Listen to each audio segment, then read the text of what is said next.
Now at 6 in a Project Seattle exclusive, a Seattle hotel owner is suing the city and county, alleging they left her building contaminated by meth and fentanyl. Good evening and thanks for joining us here at 6. I'm Preston Phillips. And I'm Mary Naum. The city and county leased the South Lake Union Hotel to use as a temporary homeless shelter during the COVID pandemic. But the suit alleges that they failed to clean up the mess left behind. KOMO senior reporter Chris Daniels is live with the news of the lawsuit and what the city and county have to say about this. Chris?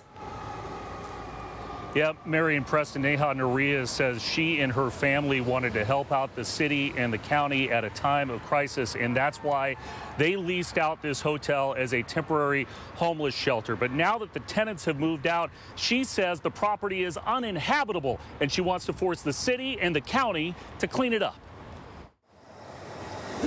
The Civic Hotel stands out in South Lake Union with a mid-century modern design in the shadow of the Space Needle. But inside, they didn't even do a basic cleaning, so everything is as they have left it. Owner Neha Nariya walks the halls. You can kind of smell the odors that they have left behind. Regretting her family's decision. We're stepping up to help the community. The family leased the hotel to Seattle and King County during the height of the pandemic to house the homeless as a low-barrier shelter. And she says vacated it in December, contaminated from meth and fentanyl use. They were supposed to biohazard test and clean the property. They did not. No one wants to actually open it up.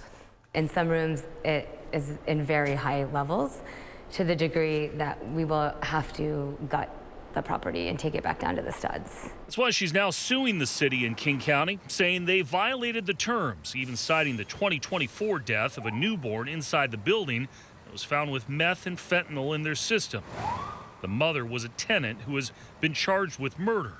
All of that has led to some finger pointing. In a formal response, Seattle City Attorney Ann Davison's office admitted that King County failed to clean and repair damage to the premises, and the city admits that it did not obtain a bid from a bio-cleaning company, with the county suggesting in another filing it is without sufficient information to form a belief as to the truth of the claims. Nariya, who spent hundreds of thousands of dollars to upgrade the hotel back in 2018, says she believes the city and county are slow-rolling the claim to mitigate the damage to take the property for a Sound Transit 3 station. Part of me believes, like, are they using that to drive down the value when they do have to acquire, or are they using that so that I eventually have to fold? But that, she says, would likely leave the hotel unusable for years and her family-run Civic spot without any sort of income on the immediate horizon.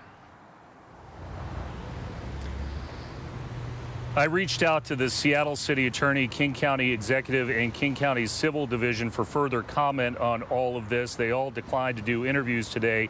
But Purpose Dignity Action, also known as the PDA, which was helping to manage the property, did issue me a lengthy statement today, which read in part that it was a wonderful venue to do low barrier work and it enforced no smoking rules and that it did take good care of the premises here. Mary? Well, Chris, I'd like to ask you about the damage. Any idea how much work needs to be done at the hotel to restore it?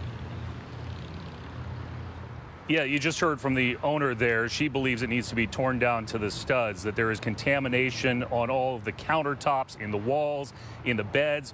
All of that needs to be redone, and she's worried she's going to miss her window now with the 2026 World Cup. With hotel rooms in high demand, she doesn't know if she'll be able to open in time for that big event unless the city and the county do something. Chris, thank you very much. KOMO will stay on top of the homelessness and the addiction crisis through our Project Seattle reports. If you have a tip or a story idea, call 206-404-4732. You can also email projectseattle@komonews.com.